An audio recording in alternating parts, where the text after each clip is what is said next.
Assalamualaikum warahmatullahi wabarakatuh. Siapa yang tidak kenal dengan Hadratus Syaikh Kayets Hashim Asy'ari, pendiri Nahdlatul Ulama dan pahlawan nasional? Namun, tahukah Anda siapa sosok santri setia yang selalu mendampingi beliau, bahkan hingga ke dalam sel penjara Jepang? Dialah Kiai Solihin, seorang ulama pejuang dari Cirebon yang kisahnya luar biasa, penuh dengan keberanian, kesetiaan, dan karomah. Bahkan, dalam banyak cerita tutur, beliaulah yang disebat-sebat sebagai eksekutor Jenderal Molabi hanya dengan 2 jarinya. Mari kita telusuri jejak langkah pahlawan yang seringkali terlupakan ini. Lahir sekitar tahun 1912 di Cirebon, Kiai Solihin berasal dari keluarga pesantren Babakan Ciwaringin. Beliau adalah santri di Tebu Ireng yang dikenal sangat taat dan setia kepada gurunya, K.H. Hashim Asy'ari. Kesetiaan ini teruji saat momen paling genting, ketika tentara Jepang menangkap paksa Mbah Hashim. Saat truk yang membawa Mbah Hashim melaju kencang, di tengah kepanikan para santri yang dihalangi tentara, Kiai Solihin dengan nekat berlari, melompat, dan berhasil masuk ke dalam truk tersebut. Sebuah tindakan yang menunjukkan betapa besar cinta dan pengabdiannya. Setibanya di markas Jepang, Mbah Hashim langsung dijebloskan ke penjara. Kiai Solihin pun bersikeras ingin ikut mendampingi gurunya. Awalnya, seorang komandan Jepang melarang dan mendorongnya. Namun, dengan tatapan tajam dan suara lantang, Kiai Solihin berkata, "Saya Solihin dari Cirebon." Sambil menunjuk komandan itu, ajaib, para tentara Jepang seketika tertegun. Akhirnya, komandan itu mengizinkan Kiai Solihin untuk ikut di penjara dalam satu sel yang sama dengan gurunya. Selama 4 bulan di dalam penjara, Kiai Solihin, atau yang akrab disapa Kang Solihin, melayani segala kebutuhan Mbah Hashim dengan penuh takzim.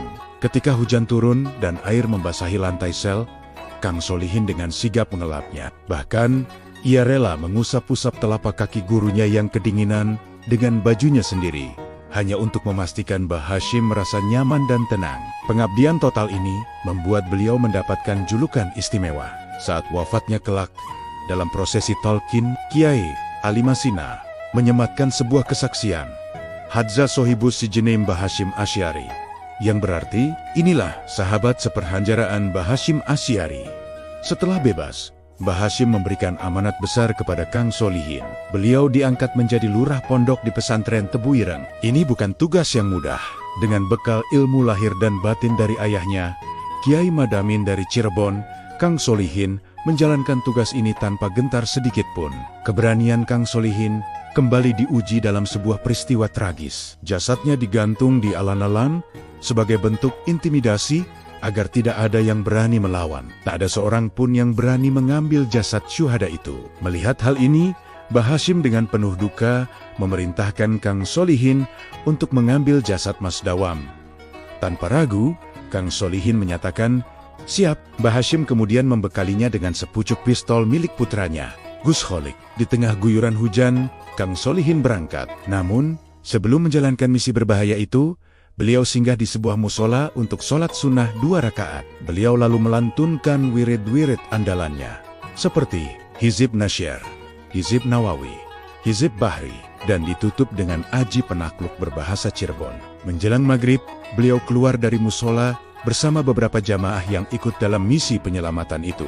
Sesampainya di dekat alun-alun, Kang Solihin berdiri tegak, mengangkat pistol, dan menembakkannya ke udara. Dengan izin Allah, suara letusan pistol yang kecil itu terdengar oleh tentara Jepang seperti dentuman meriam yang dahsyat. Mereka kaget panik dan lari tunggang langgang, bahkan meninggalkan senjata mereka. Di saat itulah Kang Solihin dengan cepat menurunkan jasad Mas Dawam, sementara Mantemonia mengamankan senjata-senjata yang ditinggalkan tentara Jepang. Jasad Mas Dawam pun berhasil dibawa kembali ke Tebu Ireng untuk dimakamkan secara layak. Kisah keberanian ini hanyalah satu dari sekian banyak bukti kesaktian dan kepahlawanan Kang Solihin. Beliau bukan sekadar santri biasa, melainkan tangan kanan Mbah Hashim Asy'ari.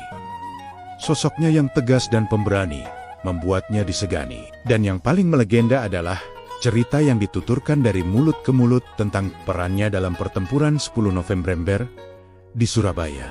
Menurut banyak sumber lisan, beliaulah yang berhasil menyusup dan menghabisi nyawa Brigadir Jenderal Molabi, pemimpin tentara Inggris hanya dengan menusukkan kedua jarinya ke leher sang jenderal. Sebuah aksi yang memicu pertempuran Surabaya yang heroik. Kecintaan dan ketaatan Kiai Solihin kepada Mbah Hashim terus berlanjut hingga sang guru wafat. Beliaulah salah satu saksi yang melihat Mbah Hashim menghembuskan napas terakhirnya dengan tenang. Kedekatan beliau dengan keluarga Tebuireng juga sangat erat. Adik-adik dan iparnya pun mondok di Tebuireng. Bahkan setelah beliau kembali ke kampung halamannya di Babakan Ciwaringin, Cirebon, putra-putra Mbah Hashim seperti Gus Holik dan Gus Yusuf sering bersilaturahmi ke rumahnya. Konon, salah satu putra Mbah Hashim sering datang untuk meminta jimat atau doa-doa khusus dari Kiai Solihin. Kiai Solihin sang pahlawan dan sahabat setia Mbah Hashim wafat pada tanggal 17 Agustus tahun 1968. Bertepatan dengan Hari Kemerdekaan Indonesia, beliau dimakamkan di Kompleks Pemakaman Kiai Abdul Hanan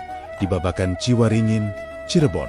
Wafatnya beliau menjadi bukti betapa erat hubungan antara Cirebon dan Jombang, antara pesantren Babakan dan Tebuireng. Kisah Kiai Solihin mengajarkan kita tentang arti kesetiaan tanpa batas, keberanian yang dilandasi iman, dan pengabdian total seorang murid kepada gurunya. Semoga kisah beliau dapat menjadi inspirasi bagi kita semua untuk terus berjuang di jalan kebaikan.